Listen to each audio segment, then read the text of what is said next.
ଏବେ ଭାରି ଖୁସି ନା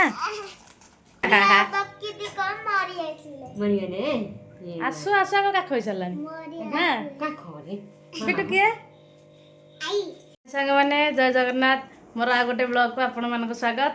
ତ ଆଜିର ହେଉଛି ସବୁଠୁ ବଡ଼ ସ୍ପେଶାଲ ବ୍ଲଗ। ବିଟୁ ଏଠି ଗୋଟେ ତଳେ ଡେଉଁଛି, ଗରମ ହେଉଛି ସେ ଖାଲି ତଳେ ନା ନା ଆଉ ତଳକୁ ନାହିଁ, ଖାଲି ଦେହରେ ଖାଲି ଗୋଟେ ପ୍ୟାଣ୍ଟ ପିନ୍ଧିକି ବୁଲୁଛି। ଆଜିର ବ୍ଲଗ କ'ଣ ଗୋଟେ ଅଛି ସ୍ପେଶାଲ, ତ ଆଉ ଟିକେ ୱେଟ୍ କରନ୍ତୁ।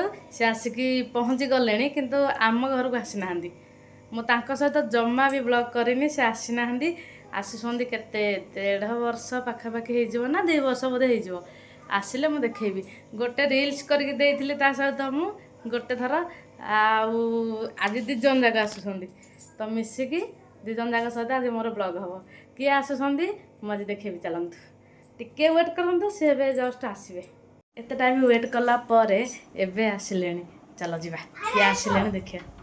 ବିଟୁ ପୁରା ବ୍ୟସ୍ତ ହେଇପଡ଼ିଲାଣି କବାଟ ଖୋଲିବ ବୋଲି।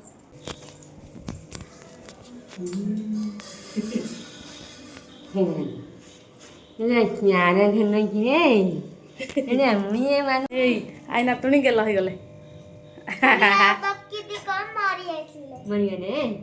ଆସୁ ଆସୁ ଆଗ କାଖ ହେଇସାରିଲାଣି ନା ବିଟୁ କିଏ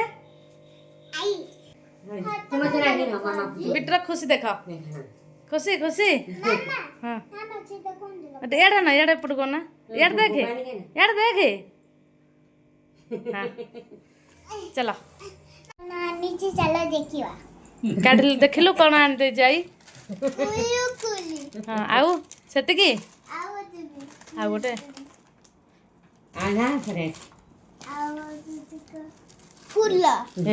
ଫୁଲ ଆଣିଦେଇଛି ରେ ଗାଁରୁ। ଦେଖି ଦେଖି ଏତେ ସାରା ମିଳୁଛି ଏମିତି ସବୁ ଟଗର ଟରା ଢଙ୍ଗା ସବୁ।